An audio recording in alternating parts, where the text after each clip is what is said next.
Good morning, and thanks for joining us here on Condo Solutions. Every Monday morning from 9 to 10 o'clock, we answer your questions about condos and homeowners associations, the occasional timeshare unit and co-op, any of those things that you may have questions about relative to the rules and regulations at the state level that govern your condo or homeowners association. Many of you may be new to condos or maybe new to Florida's condo law and have not experienced that kind of activity. And so you may have a question about it. You may wonder, can they do stuff? What can they do?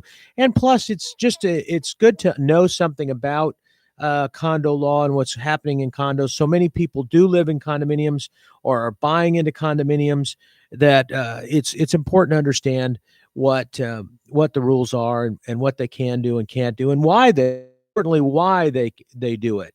Not just can they, but why do they do it? And it's important to understand some of those things because not understanding it can lead to a lot of conflict and a lot of misinformation and misunderstandings. So that's why we're here.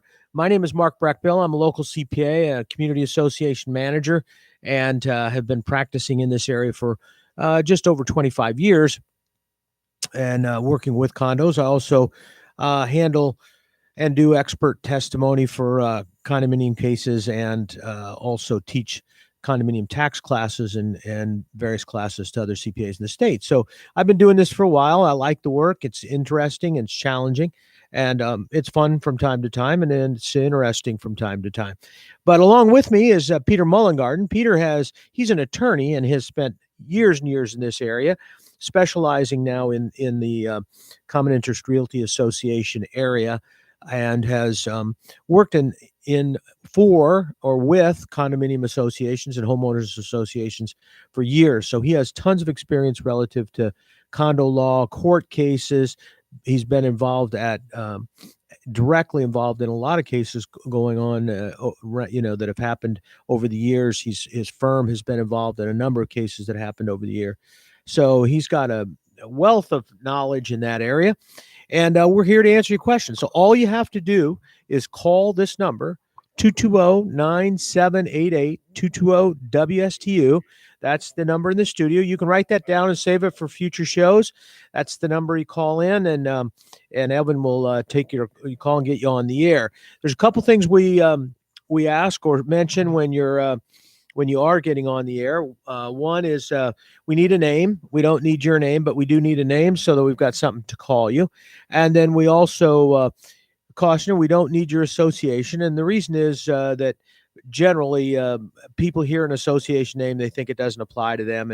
And it may be that it's very close and does apply. And in fact, the way we answer questions on the show is that we take your question and we'll answer it to the best of our ability, but we give what we call a radio answers, which means that we don't have your documents. So we give an answer based on your interpretation of your documents and also common law practices, court cases and things.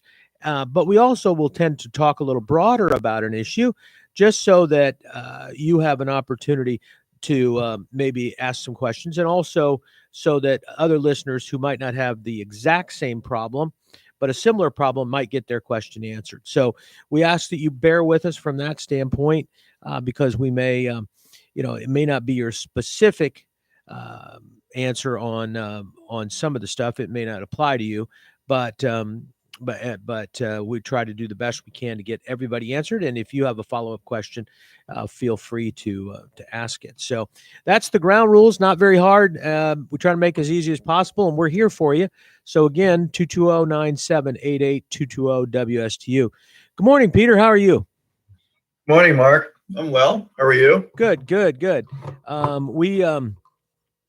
We have our first caller already this morning, so we'll get into it. And then, good. So good morning. And Edna, go ahead. Okay, the first one is kind of a strange question. An owner has set up a Facebook page, and it's designed only for owners. Now, there's a person who manages one of our units here, and they said they can be on it because they have a POA. Do you want to speak to whether or not they should be on on an owner's site and anything about Facebook pages. This is okay. This is not an association Facebook. This is just some owner opened up Yes. her own or Yes. his own. Under what name? The name of our complex owner's page. Okay. And the question is whether they can even have the page or who can be on it or what's It's the. more who can be on it. Well, it's a kind of a private thing. I mean, I'm not sure. You can probably set it up. I mean, I don't probably set up any way they want. I'm not. I told you this was kind of weird. Yeah, I don't. I mean, I don't think there's any absolute right that. I guess it really all depends how the host, I think, wants to run that Facebook page. I think. Mark, I Okay, don't that's know. kind of what I figured. I would say that, you know, my opinion, and Peter's the attorney, so I would probably go with his opinion first. But my Fine. my opinion is that as a private Facebook page, you know, they have the right under Facebook's guidelines. They have the right to allow anybody in their group that they want to. So they could also then set the rules. So they can allow POAs or not allow POAs. That who they allow is solely up to theirs. Yeah. That's what I was saying in a very poorly worded way, but yes. But Yeah. at the same time, But I was concerned that there wasn't any confusion that this wasn't an authorized association, you know, page or association thing. That's why I was asking. I was more concerned that there wasn't some confusion out there that this was being sponsored by or run by the association. That's yeah, all. and that's where I was going with the second thing is that, you know, to some degree, you may be able to uh, you may be able to at least get them to post a warning on their Facebook page that it is not an official it's not an official Right. account of the association, and you know, and I would let people know that, because people will get on there and they'll ask for information and they'll assume it's the association, because some associations don't have websites, but they do have Facebook pages that are managed by the, you know, officers or somebody from the association. So it's important to make it clear that that page, that Facebook account, is not associated with your association. So I would at least, you know, I would at least ask the whoever's running that page to Well, we post had them. the attorney send all Facebook pages that we were aware of that had any link to us a disclaimer. Yeah, yeah, and I think that's important to have at least something like that. That it's not. Yeah, that was my only real concern. That's why I was asking what was the name of it. I mean, they can do whatever they want, I think, as far as who can be on it and whatever. But just as long as Mark said, as long as there's no confusion as to it's not an authorized association thing. Yeah, that's that. You know, that's the issue and the problem there. But you know, it's the Peter, what and I'll throw this out there, and Ed, if you've got a follow-up question too, just, you know, go ahead and follow up. Yes, I do. But I was going to ask Peter, just as a follow-up on this thing, what generally is your position relative to associations having a Facebook group or a page for their owners? Are you seeing more of those? Do you encourage those or discourage them? Or, you know, just maybe even just not even get involved with them? I hate to say I really haven't been asked about it, quite frankly, which is kind of surprising. I don't think that I don't think hardly any of my associations that I work with, when I say the associations that I work with have them. If they do, they haven't really told me. I have not searched Facebook for the names of the associations that I work with.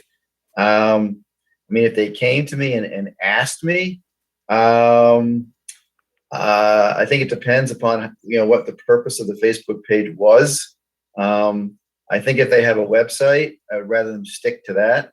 You know, on the Facebook, I'm not really a big fan of a bunch of gossip and junk on there.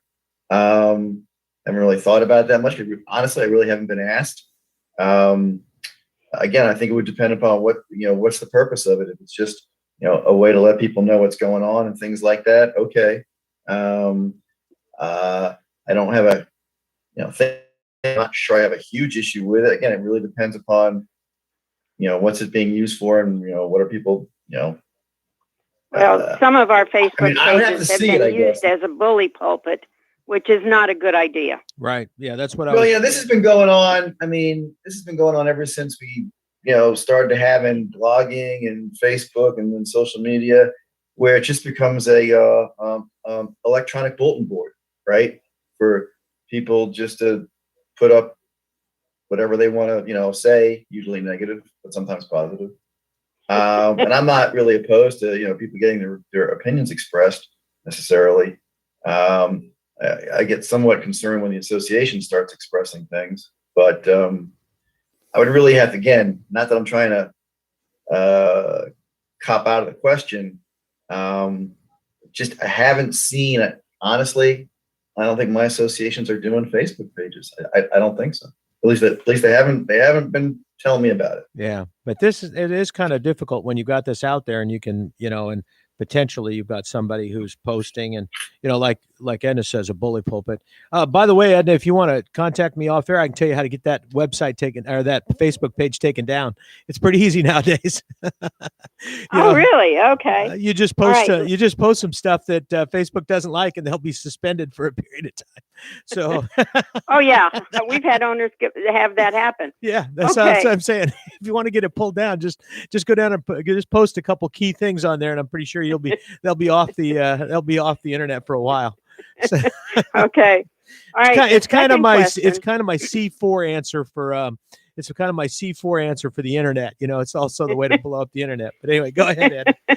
Okay, all right. Now this has to do with Florida Statute 509.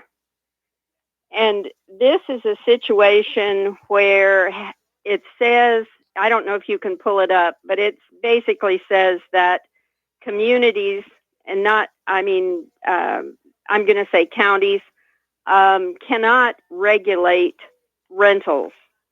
I'm sure this had to do with some lobbyists, but can you speak to that?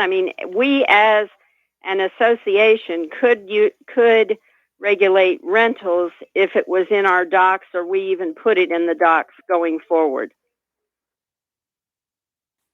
Well, associations, I'm not going to get to the whole 509 thing because, the associations are not cities. Right. But condominium associations, and, this is the law, and it's been the law since 2004, I believe. It's 4 or 5, I think it's 2004, where, well, let me take one more step back. Up until 2004, associations could adopt restrictions through their declaration regarding leasing. And there was a case that came out, it was in the late 90s, early 2000s, if I remember. It was called Woodside versus Jarin. And in the Woodside case, that went to the Florida Supreme Court. And the Florida Supreme Court held that associations, condominium associations specifically, but we kind of look at it broadly, could adopt restrictions regarding leasing. And in that case, they basically said that restrictions that are in a declaration of condominium through amendment are enforceable as long as they're not arbitrary, capricious, or unconstitutional, right? And that case upheld these leasing restrictions. Great. But then in 2004, 718, Chapter 17 was amended, and it's in the section of 718.11013, I believe. And that's the section that says that when you amend your declaration to restrict leasing, either prohibit it or restrict it with respect to the frequency or the term, the duration of the lease, then those amendments are effective upon owners who vote in favor of them, owners who consent to them, and owners who acquire their units after the effective date of the amendment, which is when it's recorded. The owners who either don't vote, current owners, or vote no, are grandfathered under the existing leasing restrictions that were in effect before the amendment. So back in 2004, we had this, I guess you can call it a grandfathering in the statute.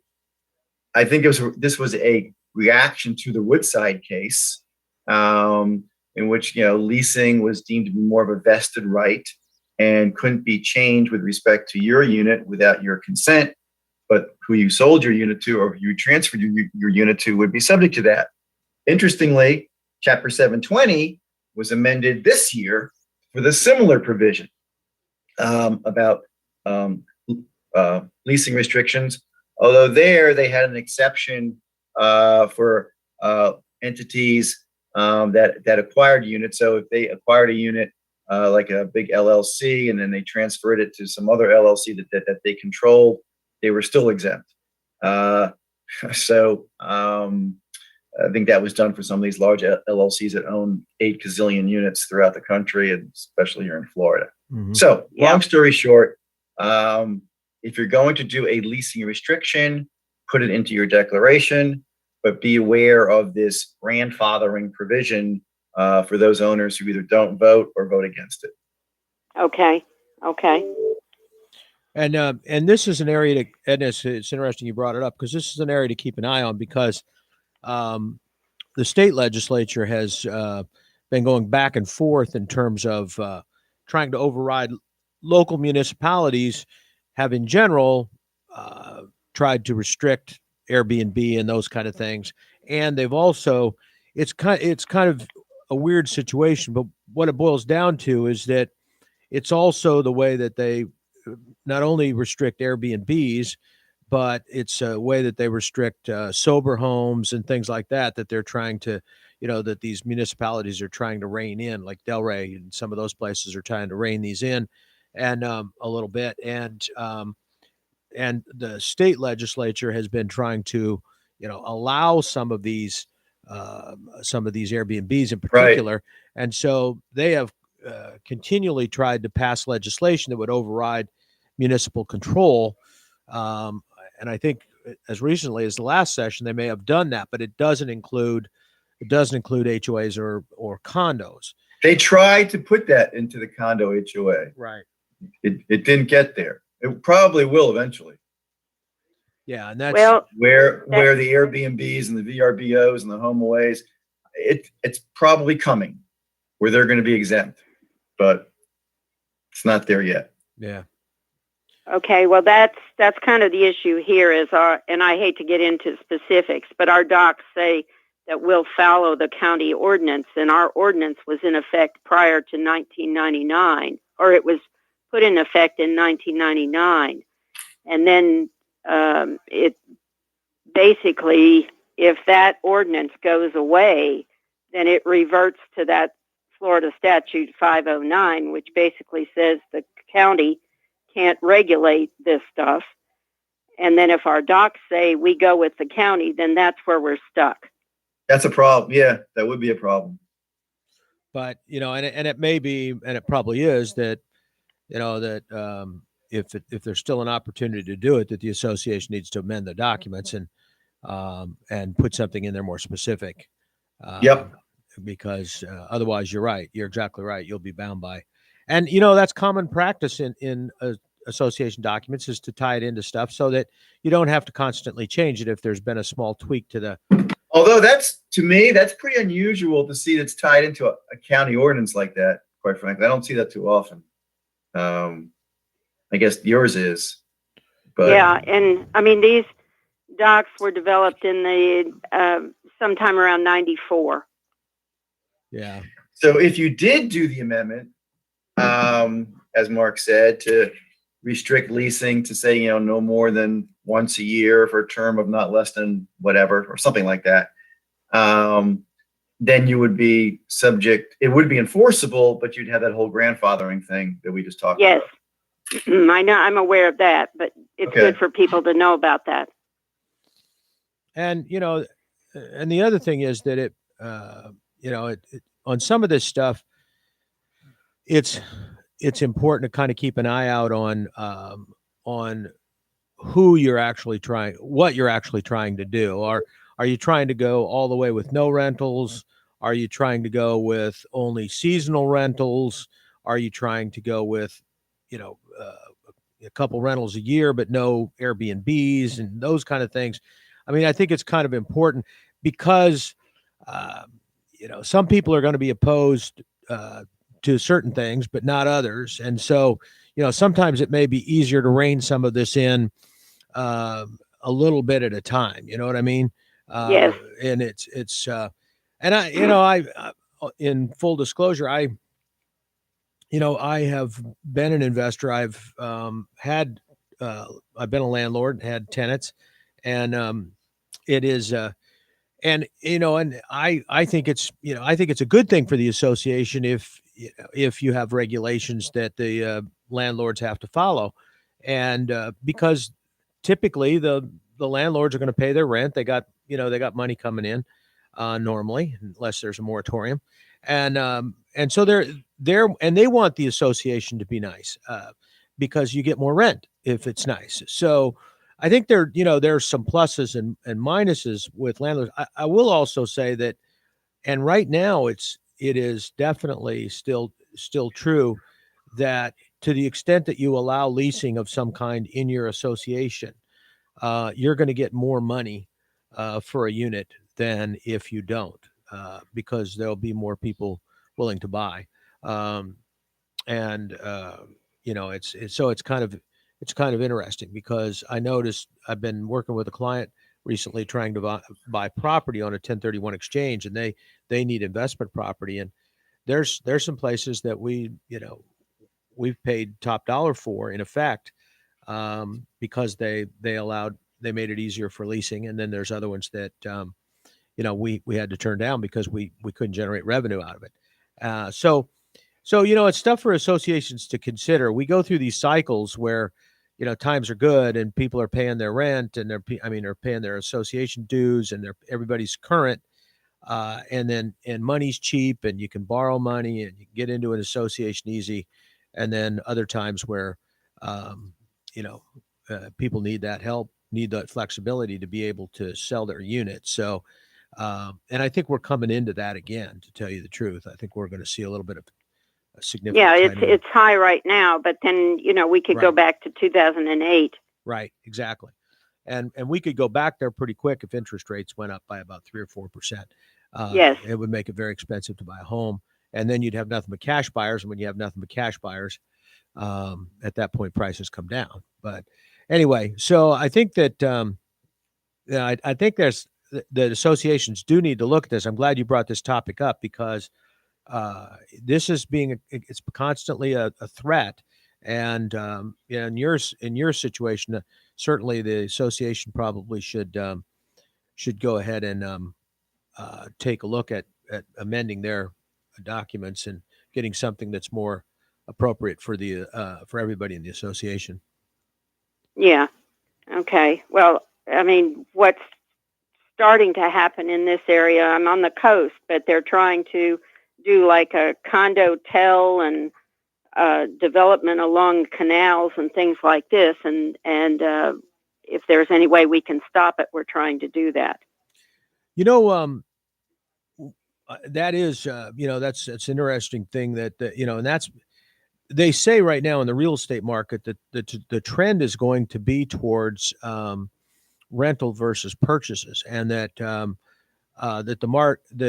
that market may have permanently shifted a portion of those people out of buying homes into leasing homes, and as a result, some of the large companies have gone out and acquired uh, large blocks of units as rental units, and in some cases, large developers are building housing that is solely for rental purposes, and Yeah. so one of the things that I think, Edna, that you can get buy-in in because on is it's the one of the issues that makes it important to restrict rentals is that once you get to a certain level, Fannie Mae and Freddie Mac won't loan into your community, and Right. because they consider it a commercial entity, so they won't loan into it, and then people can't get mortgages to refinance their home or buy buy into the community or whatever. And that's deadly. I mean, if you're not providing 10% towards reserves, and if you have more than 25% rentals in your community, you got a really good chance that Fannie Mae and Freddie Mac won't finance your property if you go to sell it or refinance it or try to lower your interest rate on your mortgage, and that's a problem. So on rental restrictions, I kind of like it that there be two types of restrictions. One, the amount of times per year. I think that if you're no more than quarterly, even that's going to knock out most of the stuff. But even a couple times or one time a year is going to knock out a lot, but still allow people that want to rent the unit out long term to have it for that purpose. But also, as well as is also the percentage. And indicate that that the property is restricted based on the percentage, based on some percentage, that we won't approve leases once the association has gotten to 25%. And Okay. I don't know, Peter, have you seen anything like that put in yet? What, the restriction on based on a percentage, so that you can stay within the Fannie Mae and Freddie Mac guidelines? I mean, I'm surprised. I haven't seen anything yet, but I'm surprised that associations haven't modified some of their leasing language to indicate that that they will that the leases will be restricted in the community once it reaches or I have a some subject to I the have a Fannie Mae. couple I have a couple of associations that have caps. Okay. You can't rent more than 25%, 15%, whatever, but not many, but a few. Are they necessarily tied to Fannie Mae, Freddie Mac? I think these are more just tied to, they don't want too many rentals in the community. The problem with the caps is sometimes it's just the administrative nightmare of keeping track and having waiting lists and figuring out, Right. do you allow renewals, to continue, or with respect to the cap or not. So, I have, there are caps out there. Obviously, that kind of cap amendment is subject to the same grandfathering we just talked about. But yeah, there's a few, but I can't say it's a ton. Yeah. But that is one thing I would look at if I was an association, is because it will keep a buyer from getting a Fannie Mae, Freddie Mac loan, which is the only Fannie Mae and Freddie Mac, FHA and VA are the only organizations or entities that are doing 30-year fixed rate loans. So, Okay. so if you've got somebody who wants a long-term, a fixed rate loan and doesn't want, wants either a 15 or a 30-year fixed rate loan, you're going to have a hard time if Fannie Mae and Freddie Mac aren't in the picture, and FHA too. So, and they have a questionnaire that they send out to buyers that the buyer that's going to get a mortgage that they have to fill out. And that questionnaire asks, one of the questions they want is the budget. They want to see that at least 10% of the assessments are going into reserves, to fund reserves. And then the second thing they want to know is 25%. They want to make sure that not more than 25% of the units are leased. So they will ask a question about, how many total units are there, how many current leases, leased units do you have, and that's a very important question for an association to know how to answer, because they're asking for an answer as of a point in time. So if you're in November and the units are not leased, or let's say you're in October and the units aren't leased, or only a few of them are leased on an annual basis, then you can answer that question the way it is. But if they ask that same question in January and you've got a lot of seasonal leases, now you've got an issue. Are they talking about when they're talking about leases, are they talking about annual leases, or are they talking about short-term leases. Technically, they're talking about short-term leases. So it's just important to, and they're also asking as of that point in time. So let's say you've got 15 units in your association that are always rented out seasonally, but right now they're vacant. Nobody's in them. Well, Right. then that's a different answer than it's going to be when season hits and they're all occupied, because technically, up till that time, that unit is not leased; it's owner occupied because the owner could come down and occupy it instead of leasing it out. But anyway, so that's a good thing for associations to know, and I think they need to, you should have some policies because there are associations out there right now that are struggling with this 25% limitation, and they've been told, some of their buyers have been told, they won't finance. So you need to be aware of what's going on with Fannie Mae and Freddie Mac because it really does restrict your unit owner's ability to refinance their own unit and to sell their unit because somebody buying in is not going to be able to, is not going to be able to get financing on a long-term basis. Okay. Now, if somebody has rented like year to year to year to year, that still counts as a rental because they don't own the property, correct? Yeah. That's a rental. Yeah. I mean, someone who rents it yearly? Yeah, we've had some that have done that. Yeah. And so you've got the same person. You've got the same person in there is what you're saying, right? Yes. Yes. Now here's an exception to that potentially. If that person has a long-term lease and that lease is 31 years or more, then the answer to that is it is not a lease. So, and in fact, that property can be homesteaded. But it's based on that, the residential use and the lease of. So sometimes, for example, from estate planning purposes or other things, there may be leases involved with entities that are family owned that are leasing the unit. So for that purpose, if they have a 31-year lease, it's going to be treated as if, for a lot of purposes, for homestead purposes and others, that's treated as in effect not being. It's treated as being a property that's owned in effect, real property. Okay. So, and that's to the same person. To the same person, yeah. And it has to be continual, so it can't be 1 year at a time. It's got to be a 31-year lease, so 31 or more. So anyway, that's pretty unusual, though. Yeah. Yes. I've had a couple of them myself, but yes, it is pretty unusual. I tell you where it becomes pretty common is that, technically, if you're leasing land for, sometimes you'll see these 99-year land leases.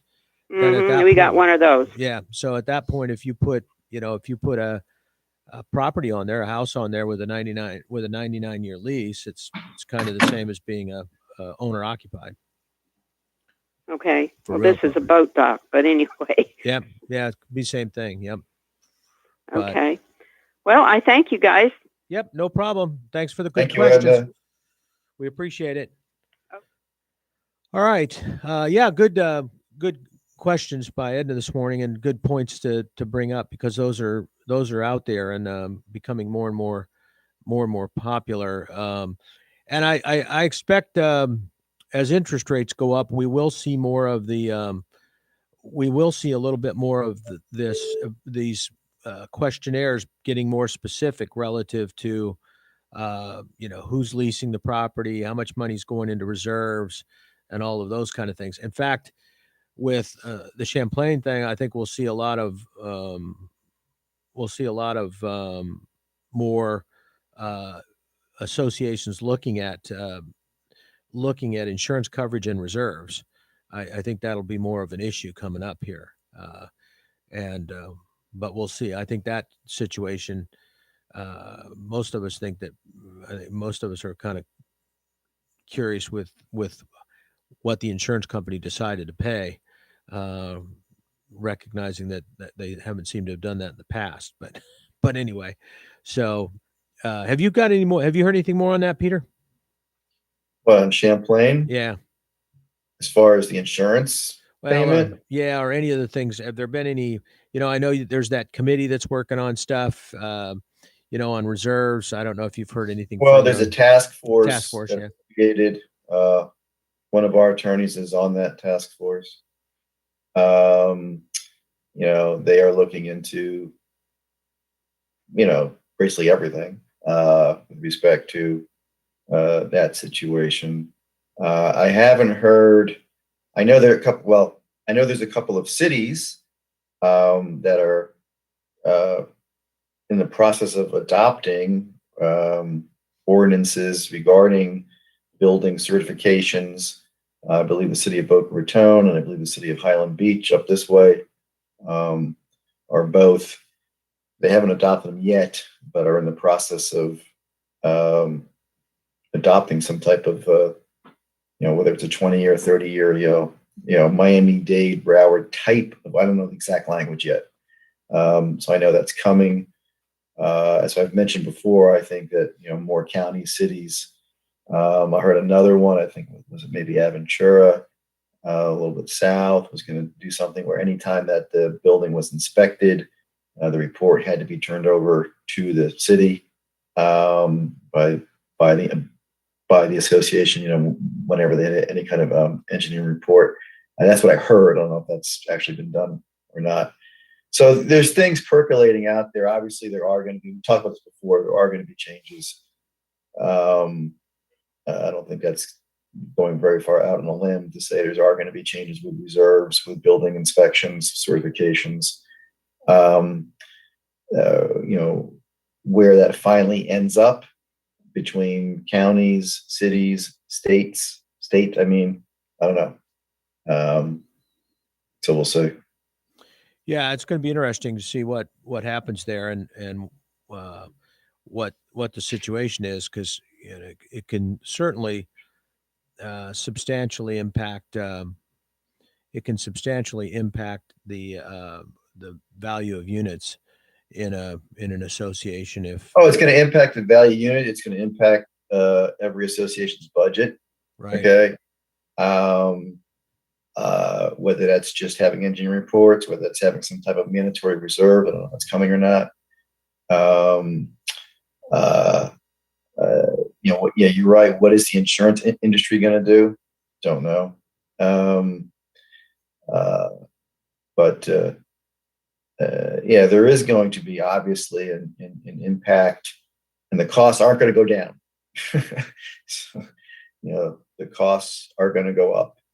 What's interesting, Peter, is with that, and this is why I'm kind of waiting to see what's going on here, is that, my understanding is that the insurance company paid out on this claim for 150 million or whatever was pretty much the fair market value of the property. Well, the property is worth. Well, there's always a difference. There's always a difference between rebuild value and fair market value property. Right. Fair market value. They're two different things. I think the fair market value of that piece of land, okay, from what I've heard, is $100 million. That's obviously just round number. Mm-hmm. The maximum insurance that I heard was 150 million. I guess that includes casualty plus liability. I mean, I don't know. I wasn't part of these discussions or hearings that they've had, with the judge. And that was the max insurance available on the property. It was about 150. That's what I was figuring. They must have maxed out the insurance policy because, one of the problems with paying the property claim is that you potentially bring the liability claim into play. And I think that's potentially going to be a huge number if and when this thing is all settled, because there'll be a lot of lawsuits if it turns out the association, should have known or did know and didn't take appropriate action. I'm not sure that. I don't think that the individual directors would be liable unless there's some, smoking gun. Some engineer said, this building's going to fall down in a week. If you don't get this done, you need to, need to get it done and evacuate it. Well, then at that point, for a board member to take that kind of position against a structural engineer. That'd probably be gross negligence. But yeah, I mean, generally speaking, and I guess I've said this before, but generally speaking, in Florida, under both the statute and the case law, it's relatively difficult to hold a director of a not-for-profit corporation personally liable. Right, You exactly. really have to show some pretty egregious or bad faith behavior on the part of the director, whether that's in terms of taking kickbacks, improper benefits, fraud, like you said, gross negligence, bad faith. Generally speaking, not-for-profit directors are relatively protected from personal liability. Otherwise, nobody would ever serve on a Chapter 617 board. Doesn't mean you shouldn't have directors and officers insurance. I mean, the association should. So when they say this is max insurance, and I know I've said this probably 12 times, I don't know what that means in terms of. I think it meant in terms of property plus liability coverage, but I don't know. Well, and that's what I was getting at. And then the other thing is that even if that is the maximum insurance, that does not mean the association is necessarily off the hook, right? I mean, no, obviously you can get a verdict for liability above your insurance. Right. Okay. Now, under the statute, when a claim exceeds when the liability exceeds the insurance, then theoretically every unit is then also on the hook up to the value of the unit. That's where I was going. And that, that because it is a corporate debt, right? So I don't know what's going to happen in this case. And one thing that's interesting, and I've made this point before, is that Peter said on this insurance situation, up to the value of the unit. So it's per owner, per unit. So the liability is restricted to the value of their unit. That is not the case in other areas.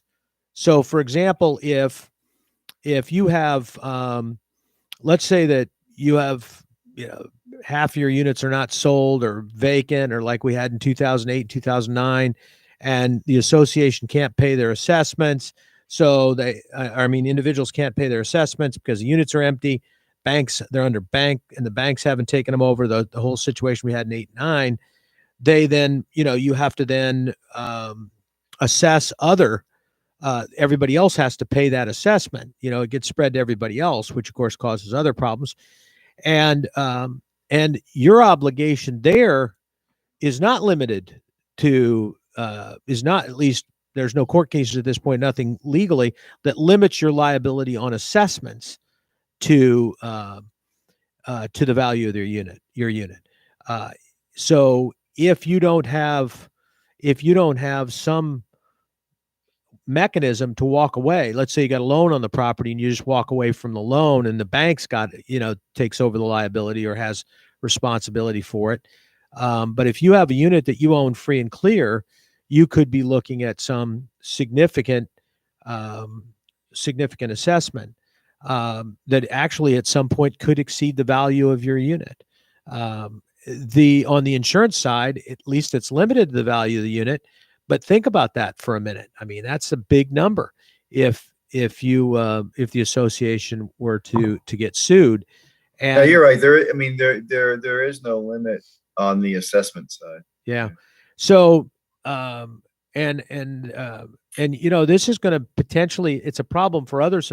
It's definitely going to be a problem for this association because there are a lot of people who are going to have to be assessed if they want to bring these units back up, because it's going to take some money to rebuild all of this, and probably the standards for rebuilding it are going to be quite a bit different than they were when they were originally built, and so it's going to be engineered pretty heavily. Well, I think what's going to happen is I think this condominium is going to be terminated.